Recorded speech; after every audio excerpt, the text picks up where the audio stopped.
Hello everyone, welcome to Study Simplified. In today's video, we are going to study about various revolutionary events. तो आज हम cover करेंगे Indian revolutionary organisation both in India and abroad and इसमें कौन कौन से क्रांतिकारी शामिल थे जिनका बहुत बड़ा योगदान है हमारे भारत के आज़ादी में। तो ये सब हम देखेंगे। तो आप यहाँ पे देख सकते हैं name of events, place, year and accused दे रखा है। इसमें आपको ईयर एंड जो प्लेस जो पर्सन अक्यूज थे एट विच प्लेस, ये सब कुछ इंपॉर्टेंट है। यहाँ से ये जो चारों चीज़ दे रखा है आपको अच्छे से पढ़ना from exam point of view. तो चलिए एक एक करके हम लोग देखते हैं। आप सबको पता होगा महात्मा गांधी, सुभाष चंद्र बोस, भगत सिंह, इन सब के बारे में जो कि बहुत फेमस हैं। इनका जो भी रोल रहा है अपने देश की आज़ादी में वो सब आप जानते हैं। बट इनके अलावा कई और क्रांतिकारी हैं जिनका बहुत बड़ा योगदान रहा है, तो उन सब के बारे में आज हम देखेंगे। तो देखिएगा, जो सबसे पहले है murder of Rand and Ayerst, place Poona. ठीक है, अक्यूज किसको किया गया? चपेकर ब्रदर्स, जिनका नाम था दामोदर एंड बालकृष्णा। ईयर 1897। तो ये जो इवेंट है उसके बारे में मैं आपको बताती हूँ। याद रखिएगा 1896 के एंड में, ठीक है, Pune was hit by bubonic plague. तो इसमें क्या होता है, जो मॉर्टलिटी रेट है दैट वॉज डबल, भगदड़ मच जाती है, half of the population left the city. तो ब्रिटिशर्स क्या करते हैं कि एक प्लेग कमीशन बनाते हैं जिसमें 2 स्पेशल ऑफिसर होते हैं, रैंड एंड आर्मरेस्ट। कई जगह ये आईरेस्ट भी दे रखा है, तो आप कंफ्यूज मत होइएगा, ठीक है, नाम याद रखिएगा। तो इन 2 स्पेशल ऑफिसर को इसका इंचार्ज दिया जाता है, जिसमें ये लोग क्या करते हैं, ब्रिटिश ट्रूप मंगवाते हैं टू डील विथ इमरजेंसी। अब ये जो ब्रिटिश ट्रूप होती है ये क्या करते हैं प्लेग को कंट्रोल करने के लिए? तो पहले ये तो किसी के भी घर में घुस जा रहे थे बिना नॉकिंग के एंड बिना पूछे, किसी के घर में भी घुस जा रहे थे एंड मेल हो या फीमेल हो सबको चेक कर रहे थे। जो ब्रिटिशर्स मेल मेंबर है दे वर चेकिंग फीमेल। तो इस वजह से क्या होता है, जो मेल मेंबर है घर के उनको ये बर्दाश्त नहीं हुआ और बर्दाश्त होना भी नहीं चाहिए था।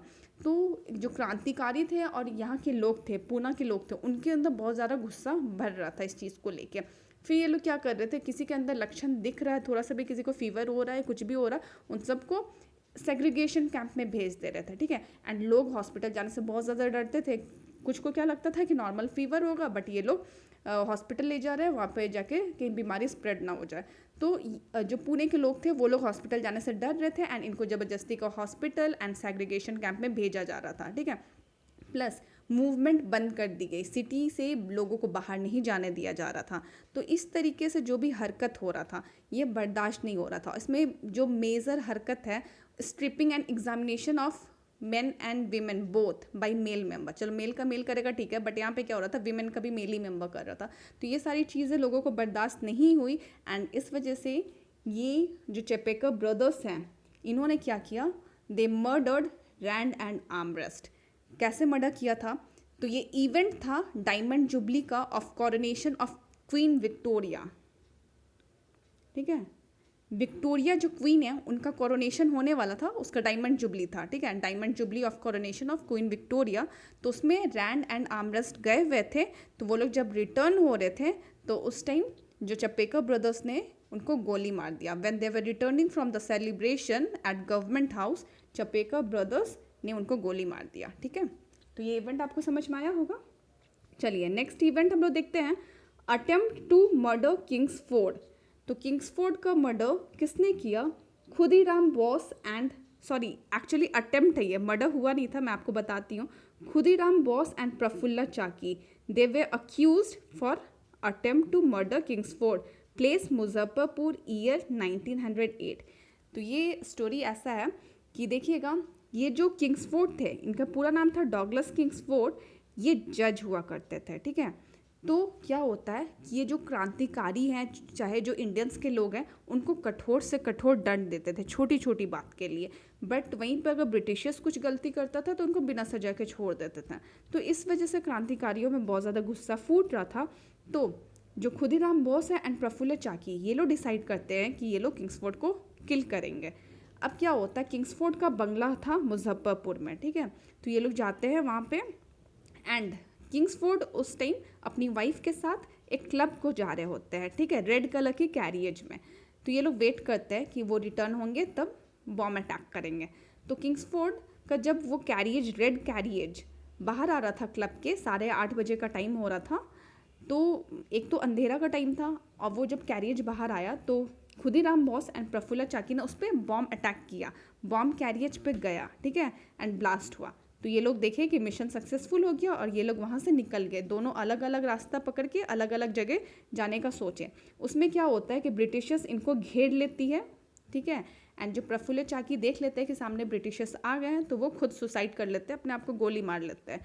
जबकि जो खुदीराम बोस है उनको ब्रिटिशर्स अरेस्ट करके ले जाती है एंड मुकदमा चलता है, फाइनली इनको हैंग टिल डेथ, ठीक है, एग्जीक्यूशन हो जाता है। बट इस केस में क्या हुआ, इन्होंने रेड कैरियज पे जो बॉम्ब फेंका था, उस रेड कैरियज में खुदीराम बोस जो बॉम्ब फेंके थे उसमें किंग्सफोर्ड नहीं थे। उस कैरियज में 2 ब्रिटिश महिलाएं थी, किंग्सफोर्ड नहीं थे। तो इस तरीके से क्या होता है, किंग्सफोर्ड मरे भी नहीं एंड इन दोनों को अक्यूज़ कर लिया गया, ठीक है। याद रखिएगा, ये भी आपको याद रखना। चलिए नेक्स्ट पॉइंट है Maniktala Calcutta and Alipore conspiracy case. तो देखिए ये रिलेटेड आपका किंग्सफोर्ड वाले से। तो इसमें जो क्रांतिकारी थे खुदीराम बोस एंड प्रफुल्ला चाकी, तो इन्होंने जो किया था, ठीक है, तो ऐसा बोला जा रहा था कि अरविंदो घोष ने इस चीज़ की प्लानिंग की है। एक्चुअली जब किंग्सफोर्ड के मर्डर की बात कलकत्ता पहुंची, ठीक है, when the news reached Kolkata, तो सबको शक हुआ अरविंदो घोष एंड इनके भाई थे बरिंदर घोष पे, ठीक है। बरिंदर घोष दोनों अनुशीलन समिति से जुड़े हुए थे। तो ब्रिटिशर्स को इन पर शक हुआ एंड ब्रिटिशर्स इनको अरेस्ट कर लेती है, प्लस 37 क्रांतिकारी और जो थे उनको अरेस्ट कर लेती है, ठीक है। अब इसमें से एक पर्सन होता है जिसका नाम होता है नरेन गोस्वामी, ठीक है। तो ये ब्रिटिशर्स के तरफ मिल जाता है एंड बोलता है कि वो विटनेस देगा कि ये जो प्लान था इसको मॉनिटर करने वाले अरविंदो घोष थे। तो क्या होता है कि एक पर्सन है सत्येंद्र नाथ घोष, ठीक है, उनको बिल्कुल भी रास नहीं आता है कि एक इंडियन ब्रिटिशर्स के साथ ऐसे मिलके इनके खिलाफ गवाही दे रहा है। तो सत्येंद्र नाथ बोस क्या करते हैं कि नरेन गोस्वामी को गोली मार देते हैं, कहाँ पे, जेल प्रीमाइसिस में ही गोली मार देते हैं। तो इस तरीके से क्या हुआ, नरेन गोस्वामी की डेथ हो जाती है वहाँ पे। अब कोई विटनेस ही नहीं रहा तो कोई केस नहीं बन पाया अरविंदो घोष के खिलाफ, तो ये यहाँ से रिहा हो जाते हैं। तो आपको ये याद रखना, अरविंदो घोष जो थे इनके ऊपर जो 1908 में लगा था अक्यूजन, वो रिहा हो जाता है, ठीक है, कोई स्ट्रॉन्ग केस नहीं बन पाता है। अब नेक्स्ट इवेंट है मर्डर ऑफ जैक्सन, ठीक है। ये कहाँ पे, नासिक में 1909 में बाई अनंत करकरे। तो जो जैक्सन था he was district magistrate of Nashik. अब क्या था कि इन्होंने एक पर्सन है, उनका नाम आप याद रख सकते हैं, गणेश सावरकर, ठीक है।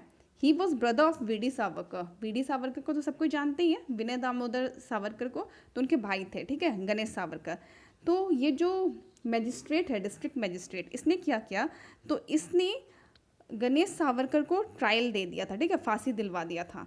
तो इस वजह से क्या होता है कि इनके जो भी क्रांतिकारी साथी होते हैं उनमें बहुत गुस्सा रहता है। तो अनंत करकरे डिसाइड करता है कि ये डिस्ट्रिक्ट मैजिस्ट्रेट जो है नासिक के, उसको किल करेगा। तो एक इवेंट हो रहा होता है, एक्चुअली एक स्टेज शो हो रहा होता है जिसमें ये जाते हैं, ठीक है, जैक्सन जाते हैं एक स्टेज शो में। तो वहाँ पे अनंत करकरे सामने आता है स्टेज पे, 4 गोली सामने से शूट कर देता है एंड फिर क्या होता है, जो वहाँ पे ब्रिटिशर्स लेते हैं वो लोग भी अनंत करकरे को अरेस्ट कर लेते हैं और फाइनली इनका भी एक्सिक्यूशन हो जाता है बाय ब्रिटिश। तो ठीक है, आपको ये भी समझ में आया होगा। नेक्स्ट है murder of Curzon Wyllie at London in 1909 by Madan Lal Dhingra. बहुत इंपॉर्टेंट है, मदन लाल ढींगरा ने लंदन में जाके कज़न विली को मर्डर किया था, 1909 की बात है ये, ठीक है। नेक्स्ट आ जाता है attempt to murder Hardinge Delhi में in 1919 by Ras Bihari Bose and Basant Kumar. तो आपको मैं ये इवेंट बताती हूँ, आप सबको पता होगा 1911 में कैपिटल शिफ्ट करने की बात की गई थी फ्रॉम कलकत्ता टू दिल्ली, ठीक है।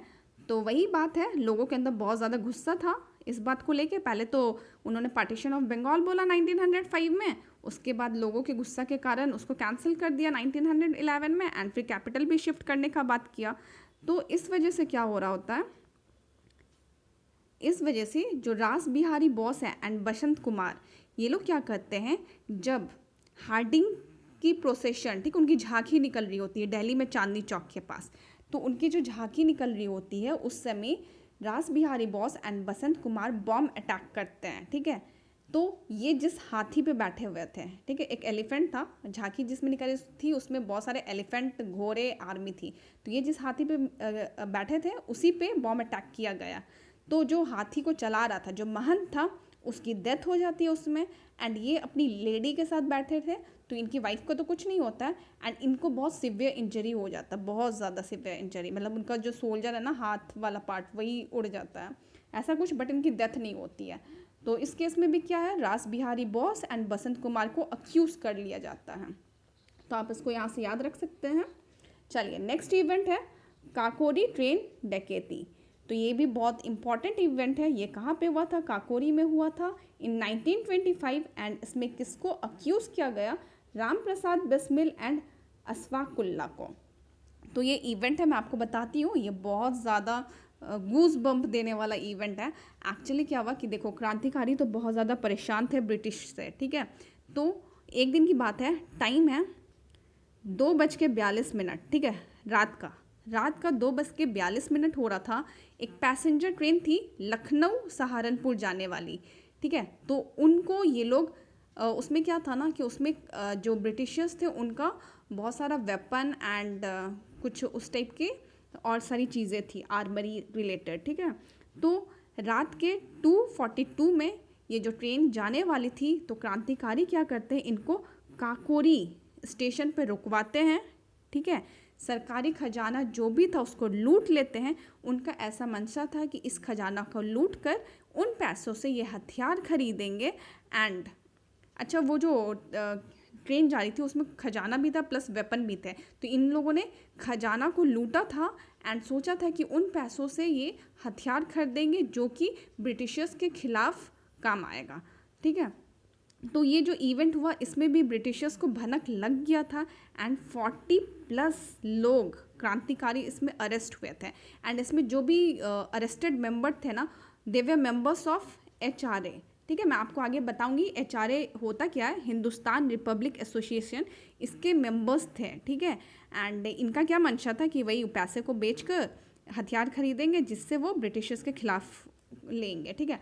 तो इसमें क्या होता है कि जो राम प्रसाद बिस्मिल है, असाफुल्ला हैं, ठीक है, इनको तो अक्यूज़ किया जाता है, ठीक है, फांसी दे दिया जाता है। प्लस इनके अलावा आप 2 नाम और याद रख सकते हैं, राजेंद्र लहरी, ठीक है, एंड रोशन लाल।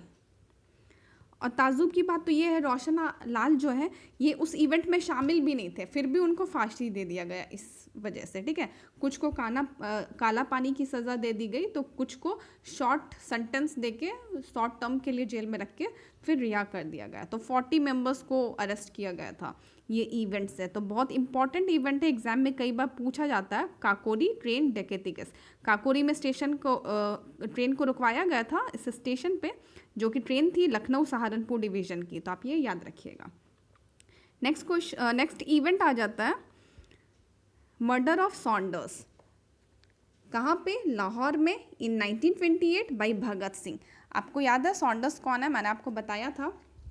तो देखिएगा, जो साइमन कमीशन आया था, साइमन कमीशन की प्लानिंग कब की गई थी, तो 1927 में की गई थी, जो कि इंडिया में आता है 1928 में, राइट। तो इसको सब कोई बॉयकॉट कर रहे थे, जो क्रांतिकारी थे उनको बॉयकॉट कर रहे थे, जिसमें से एक क्रांतिकारी थे लाला लाजपत राय, उन्होंने भी इसको बॉयकॉट किया था।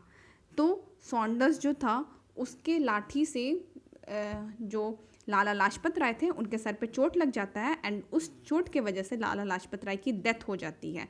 तो इस वजह से क्या होता है कि जो भगत सिंह थे वो बहुत गुस्से में थे, एंड उन्होंने फाइनली सॉन्डर्स को मार दिया, मतलब सॉन्डर्स को गोली चला के उनकी हत्या कर दी थी लाहौर में इन 1928, जिसके कारण भगत सिंह को अक्यूज़ कर लिया गया।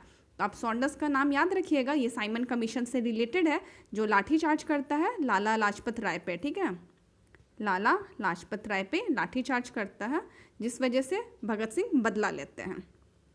नेक्स्ट पॉइंट है असेंबली बॉम्ब केस दिल्ली में in 1929 by Bhagat Singh and Batukeshwar Dutt. तो देखिएगा ये कौन सा इवेंट है, तो दिल्ली असेंबली की बात है, जिसमें क्या होता है कि भगत सिंह एंड बटुकेश्वर दत्त एक बॉम्ब फेंकते हैं असेंबली में, ठीक है। बट एक बात ये भी है कि उनका ऐसा कुछ भी इरादा नहीं था कि किसी को हार्म करने का, ठीक है, नॉट टू हार्म एनीबडी। इसलिए वो लोग क्या करते हैं ना कि जो खाली स्थान रहता है, खाली प्लेस रहता है, वहाँ पे बॉम्ब फेंकते हैं। एंड बॉम्ब के साथ उन्होंने कुछ पैम्फलेट भी रखा था, जिसमें उन्होंने ये लिख रखा था कि हम अपनी बात बहरे कानों तक पहुंचाना चाहते हैं, ठीक है। उनका जो सेल्फ गवर्नमेंट वाला डिमांड था वो उन लोगों तक पहुंचाना चाहते थे। They did not wanted to harm anybody, ये चीज़ था।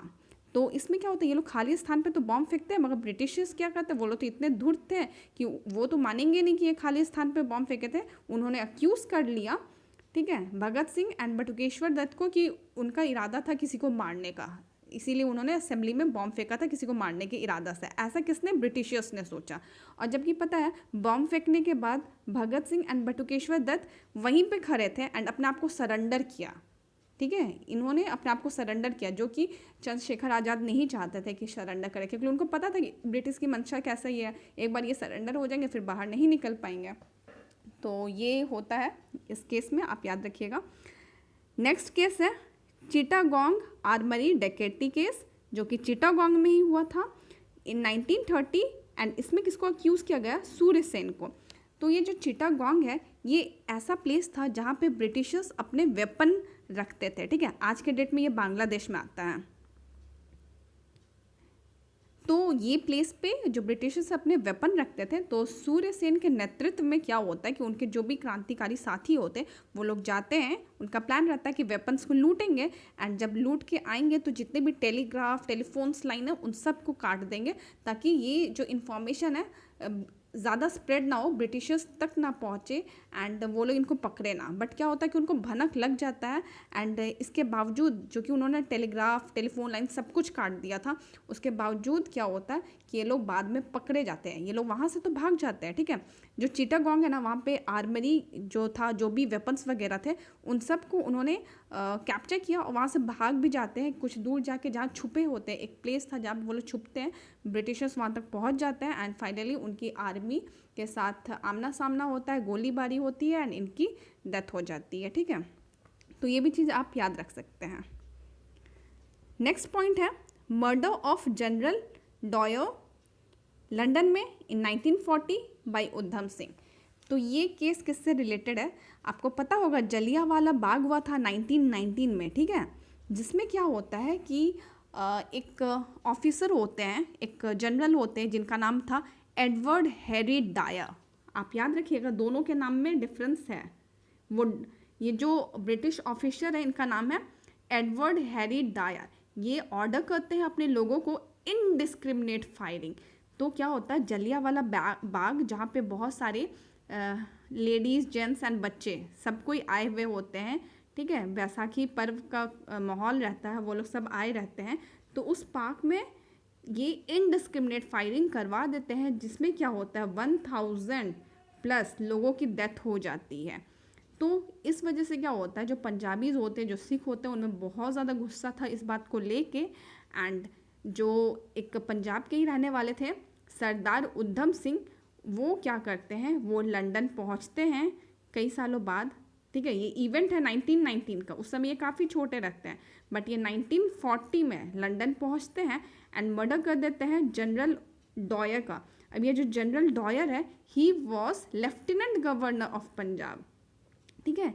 ये जो डॉयर है ना, ये लेफ्टिनेंट गवर्नर थे पंजाब के। किस टाइम, जलियांवाला बाग मैसेकर हुआ था तब की बात है। आप याद रख सकते हैं 13 अप्रैल 1919 को जलियांवाला बाग मैसेकर हुआ था, जिसमें लेफ्टिनेंट गवर्नर थे जनरल डॉयर। तो इन्होंने तो गोली नहीं चलाई थी, गोली चलाने वाले वो ब्रिटिश ऑफिसर थे जिन्होंने इनडिस्क्रिमिनेट फायरिंग का परमिशन दे दिया था अपने लोगों को। एंड इसमें बहुत सारे लोग मर जाते हैं एंड बहुत सारे लोग वॉन्ड हो जाता है, ठीक है, सिवियर इंजरी आ जाती है। तो आज के डेट में भी आप जलियांवाला बाग देखने जाइएगा अमृतसर में, तो आपको वो गोलियों का निशान देखने को मिलेगा। वो जो वहाँ पे वॉल है ना पार्क में, वहाँ पे बड़े बड़े गोलियों के निशान आज भी देखने को मिल सकते हैं। तो ये इवेंट आप याद रखिएगा। तो उस समय उधम सिंह जो हैं वो काफ़ी छोटे थे, तो ये 1914 में जब बड़े हो गए तब ये जाते हैं बदला लेने के लिए एंड जनरल डॉयर को गोली से मार देता है। ये लंदन में इवेंट हुआ था, आप इसको याद रखिएगा, इट इज़ वेरी इंपॉर्टेंट। तो अभी जितने भी इवेंट्स मैंने आपको बताए ये सारे बहुत इंपॉर्टेंट है एग्जाम पॉइंट ऑफ व्यू से, ठीक है, ये क्वेश्चंस आते हैं एग्जाम में। तो चलिए हम लोगों ने इवेंट्स कर लिया, रिवोल्यूशनरी इवेंट्स कर लिया। अब हम लोग देखेंगे कुछ रिवोल्यूशनरी ऑर्गेनाइजेशंस, ठीक है, जो important exam point of view से। तो एक एक करके देखते हैं। तो देखिएगा सबसे पहला है व्यायाम मंडला, ठीक है, ये पुणे में सेटअप किया गया था एंड इसके फाउंडर थे चपेकर ब्रदर्स। नेक्स्ट है मित्रा मेला, ये नासिक में फाउंड किया गया था एंड इसके फाउंडर थे सावरकर ब्रदर्स। तो ये जो दो मैंने आपको बताया आप इसको पढ़ लीजिएगा, बट जो एग्जाम में मोस्ट पूछा ही जाता है वो मैं आपको बताती हूँ अब। अनुशीलन समिति, ठीक है, it was founded by Pramatha Nath Mitra in 1902 at Midnapore, कहाँ पे, बंगाल में। तो अनुशीलन समिति से क्वेश्चन आता है, इसके फाउंडर कौन थे, तो इसके फाउंडर कौन थे, परमनाथ मित्रा, ठीक है, आप याद रखिएगा। नेक्स्ट क्वेश्चन जो पूछा जाता है वो है अभिनव भारत से, ठीक है, अभिनव भारत के फाउंडर थे वी.डी. सावरकर। कहाँ पे फाउंड किया था इन्होंने, पुणे में किया था इन 1904, ठीक है। नेक्स्ट आ जाता है Swadesh Bandhab Samiti, it was founded by Ashwini Kumar Dutta. कहाँ पे, वारिसाल में इन 1905। नेक्स्ट आपको याद रखना है HRA, जो भी मैंने आपको बताया था ना, जो काकोरी कांड हुआ था उसमें 40+ मेंबर्स अरेस्ट हुए थे, HRA के मेंबर्स थे, ये वही है। हिंदुस्तान रिपब्लिक एसोसिएशन, ये फाउंड किया गया था भाई सचिंद्र नाथ सान्याल के द्वारा कानपुर में इन 1924। तो इससे क्वेश्चंस बनते हैं, प्रीवियस ईयर में क्वेश्चंस आ रखे हैं, ठीक है। नेक्स्ट आ जाता है Bharat Naujawan Sabha, it was founded by Bhagat Singh in 1926 at Lahore, ठीक है, तो ये भी आप याद रखिएगा। इसके बाद है HSRA, तो जो HRA है ना उसमें एक S इंक्लूड हो गया, सोशलिस्ट, ठीक है, Hindustan socialist republican association, it was founded by Chandrashekhar Azad in 1928 at Delhi. तो ये जो भी आपको मैंने बताया ऑर्गेनाइजेशंस, ये सब दिल्ली में फाउंड किया गया था एंड उसके फाउंडर कौन थे वो आपको याद रखना है। अब नेक्स्ट हम लोग देख रहे हैं अब्रॉड में कौन कौन से ऑर्गेनाइजेशन फाउंड किए गए। तो पहले वाला देखिएगा, Indian home rule society London में बाई श्यामाजी कृष्ण वर्मा। तो आपको ये याद रखना है, श्यामाजी कृष्ण वर्मा जो थे उन्होंने इंडियन हाउस को फाउंड किया था at London in 1904। Next important आ जाता है अभिनव भारत, जो कि वी.डी. सावरकर ने फाउंड किया था लंदन में, इंडिया में भी उन्होंने ही किया था, ठीक है, अभिनव भारत के नाम से पुणे में। नेक्स्ट आ जाता है इंपॉर्टेंट गदर पार्टी, जो कि लाला हरदयाल ने फाउंड किया था सैन फ्रांसिस्को में इन 1913। गदर पार्टी से तो बहुत बार क्वेश्चन पूछा जा चुका है कि इसके फाउंडर कौन थे, तो आप इसको नोट डाउन मार्क डाउन कर लीजिए, ठीक है। फिर नेक्स्ट इंपॉर्टेंट आ जाता है यहाँ पे Indian independence league and government, Kabul में बाई राजा महेंद्र प्रताप। तो इस तरीके से आपको याद रखना है जो भी रिवोल्यूशनरी ऑर्गेनाइजेशंस थी इंडिया में एंड अब्रॉड में, उसके फाउंडर्स कौन थे एंड किस ईयर में उसको फाउंड किया गया था। एक और इम्पॉर्टेंट है, यहाँ पे दे नहीं रखा है, मैं आपको बता देती हूँ, आज़ाद हिंद फौज, ठीक है, आज़ाद हिंद फौज, इसके जो फाउंडर थे कैप्टन मोहन सिंह, ठीक है, एंड रास बिहारी बोस। तो कई बार क्वेश्चन पूछा जाता है कि आज़ाद हिंद के फाउंडर कौन थे, तो मोहन सिंह एंड रास बिहारी बोस। बट एक चीज़ और है कि इनको फाउंड करने में हेल्प किसका था, सुभाष चंद्र बोस का भी था, ठीक है, सिंगापुर में सुभाष चंद्र बोस ने, याद रखिएगा, सुभाष चंद्र बोस ने आज़ाद हिंद फौज को सिंगापुर में फाउंड किया था, ठीक है, इसको आगे बढ़ाया था। तो इस तरीके से जो भी इम्पॉर्टेंट रिवोल्यूशनरी ऑर्गेनाइजेशंस थे एंड इवेंट्स थे आपके बुक में, मैंने उसको कवर करवा दिया। तो आई होप कि अब आपको डाउट नहीं होना चाहिए, अगर फिर भी होगा तो आप कमेंट बॉक्स में पूछिएगा। चलिए, that's all in this video, thank you for watching.